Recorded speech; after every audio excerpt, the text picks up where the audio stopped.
Love. What would be those few things? Okay, well, most people, number one, they get up in the morning and they check their cell phone, they check their text, their WhatsApp, their Facebook, they post something on Facebook, they drive to work the same way, do the same thing, so they're in a program.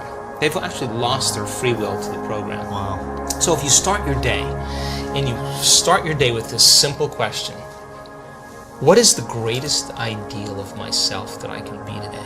You ask yourself that question.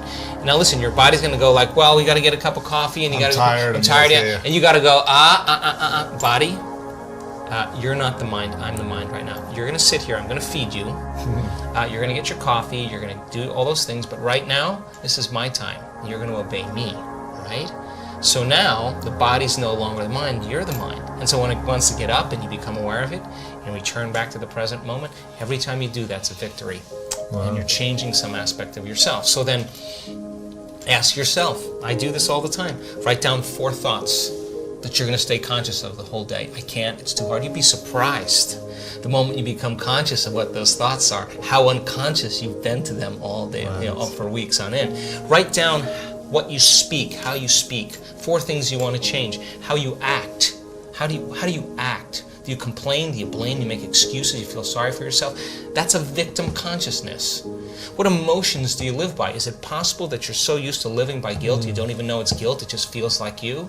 Do you allow your energy to drop? Become conscious of those states of mind and body and review them and say, this is the old self. Then say, what thoughts do I want to fire and wire in my brain? And start firing and wiring and start feeling it. What behaviors will I demonstrate today? What choices will I make? One day, one lifetime. And just like you did, rehearse them. Rehearse the whole entire thing. Begin to install the neurological hardware in your brain. And if you keep installing it, the hardware is going to become a software program, and you're going to start thinking and acting that way. And then here's the tough part. Can you teach your body emotionally what your future is going to feel like before it's made manifest? And don't get up until you feel that way. Now, practice that for a few days, and then see if you can stay in that state and watch all of a sudden all those weird doors start opening for you. Synchronicities. Synchronicities, whatever they are. Number 2, take a time at the end of your day, before you lay down, and give thanks for your life. And feel gratitude. And really teach your body what it feels like. The emotional signature of gratitude. When gratitude means you're getting something. If I give you something that's of value, you would say thank you because you would feel it, right? So when you're receiving, you're giving thanks. So gratitude is the ultimate state of receiving. So then people only accept, believe, and surrender to the thoughts equal to their emotional state. So if you're in a state of gratitude, every thought's going to make it right down into your body. If you're saying, I'm healthy, I'm healthy, I'm healthy, I'm wealthy, I'm wealthy, I'm wealthy, and your body's programmed in negativity, it's saying, no, you're not, no, you're not, no, you're not, that thought's going to stop right here. So as you elevate your state, there are about 1,200 different chemical reactions that go on in the body that begin to restore and repair the body in a state of gratitude. And so we've done the research to prove that.